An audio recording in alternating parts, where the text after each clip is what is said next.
Greetings, my friends. Jimmerlins here with your Source Filmmaker Tip of the Day. Today is Tip of the Day number 35. As always, thank you for tuning in and for subscribing to my YouTube channel. I really appreciate it.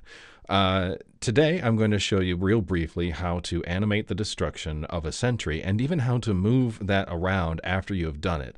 It is not trivial, but it's also not terrifically difficult. It's just a little involved. Now, in order to show you what I mean, the first thing I'm going to do is I'm going to create a sentry right here outside of the spawn area here on Dust Bowl. So we'll just go ahead and build this sucker up. Erecting a sentry. Okay, get some more metal. I wasn't able to figure out what the best way to refill the engineer's metal during this process. So if somebody knows, you can let me know. I tried some console commands, but I've never really been a good console command warrior. So if somebody knows how to do that, let me know in the comments or something, because I'd be interested to know. All right, so now we have this sentry, and what I'm going to do is I'm going to close the game window. I'm just going to go ahead and record, and we're going to wait for the counter to time down. And as soon as we get into actual game time, we'll go ahead and hit 5, 1, demolish. And we now have a destroyed sentry. So I can play this, and in a moment, kaboom. Okay, that's very nice. Now let's say, though, that I wanted to move the sentry from where it is, and I want to have this occur someplace else. Well, it's easy enough. I'm going to go ahead and create an animation set for the sentry. Just type in, there it is, sentry3.mdl. Okay, and we'll grab this, switch over to edit mode. And I'm going to use this thing here. We'll just move it over here. Let's say we want to have it over here. Maybe rotate it slightly. Okay, so now if I play this, fun, fun, fun. Uh-oh, what happened? Well, this is because there's, as soon as the sentry explodes, a whole bunch of other things. The model is removed and a whole bunch of other stuff is done to it. So we're going to go ahead and create animation sets for existing elements, and I'm going to find the gibs.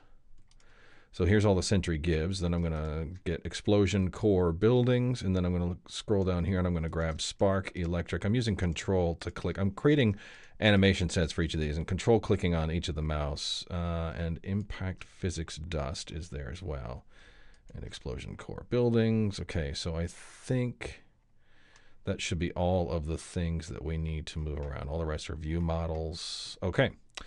So we'll go ahead and click OK on this, and it creates a whole ton of new animation sets. But that's okay, because what we're going to do, and this is something that I recommend that you do, is just grab them all at once, and don't use the transform tool, because that can move them up and down. Just use the this one here, the translate tool to rotate, or excuse me, to move them only in 3D space, as opposed to the generic transform tool. So I'm just going to drag all of these over and just put them where the sentry is, and if we press play, now we should see all of that stuff occur right where it needed to, and even the sparks are where they need to be.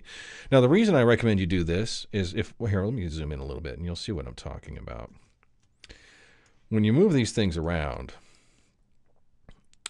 you'll notice that the sparks are attached to these elements. But if you moved these independently, you wouldn't be able to get the sparks back on where they need to be, and it wouldn't look right. So move them all together, and you will have a much better time of it. And so there you go. So that is how you can change the location of a sentry explosion once you've done it. As to how you might change the timing of a sentry explosion, well, that is relatively straightforward. Actually, in order to show what I'm talking about, let me go ahead and switch into game mode. I'm going to switch to red, and we will create a soldier. And as soon as I respawn, I'm going to go ahead. Oh, I hate that. By the way, pressing the 5 key on your keypad a couple of times will send you back into first-person view when you need it. And we'll go ahead and hit the N key to go into no-clip mode and get lost really quickly. Okay, so. And no, knock it off. Okay. So I know the sentry is there, and I'm going to go ahead and hit F11. We'll go back to the beginning of time. If I hit F11 again, we can see that the sentry is where it needs to be. So what I'm going to do is I'm going to hit record, And then as soon as the timer goes, I'm going to rocket jump up and hit the sentry with a rocket to make it look like I exploded it. But you see, what we'll notice here, if I go and we do this, is that the timing is wrong. So the soldier comes up, he rocket jumps, rocket comes down and hits where the sentry was or close to it. I'm a bad shot. But it's not, the timing is wrong. So how do we correct that? Well, it's relatively simple, actually. There's a couple of ways to do it. First one might be to grab all of these elements of the sentry and just move them in time. But I'll tell you, the easier way is probably just to create an animation set for an existing element and grab the soldier. Actually, you know what? That's not true now that I think about it, because we have to grab the soldier and all of his elements. So this is going to be a little simpler. First, let's scrub in time to where the rocket hit. So the rocket hit after, okay, there's the rocket explosion right there. So what we want is for all of this to have occurred right at that moment. So if I grab all these things here, we can see that it's, okay, it's still alive, still alive. Just going to drag this back. Okay, there's the explosion. Now, I don't have it physically located just right, but whatever. You get the idea. So now what'll happen is the soldier will rocket jump up, kaboom! And we have a lovely timed explosion. And if I switch back to an actual camera that isn't... Okay, I'm going to put the camera on. I can even do something fancy and get us a nice low-angle shot that'll capture the soldier coming in. Go back to the top of the shot. That's very dramatic. I actually like that. That worked out pretty well. Now, if you wanted to move the soldier around, what you'd need to do is create animation sets for the soldier, the rocket launcher, all of the elements of the soldier's animation. You need to create those animation sets, and then you can drag them around down here to adjust their timing within the shot.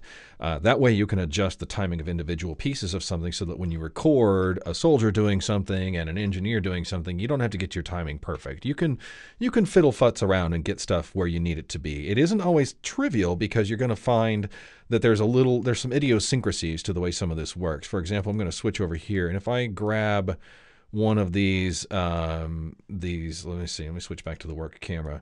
Notice, for example, if I grab the various elements here, the spark, the gibs, and so forth, that they're actually not there. Okay, there's that one. But if I grab the spark, its translation handle is actually way over here, and that's something I was never able to quite figure out why it does that, because the effect is here, and that's why I suggested you just grab everything and move it at once, and only use the global move tool as opposed to the transform tool, because the transform tool can very easily move things up and down, and then you won't be able to line it up properly. But if you use the global move tool and you just grab all of the animation sets at once, you won't need to worry about getting stuff moved apart so that you can't reconnect it properly. So for what it's worth, there is your tip of the day on how to create a nice animation of a sentry exploding, and even adjusting its timing so that you can have a soldier blow it up for you.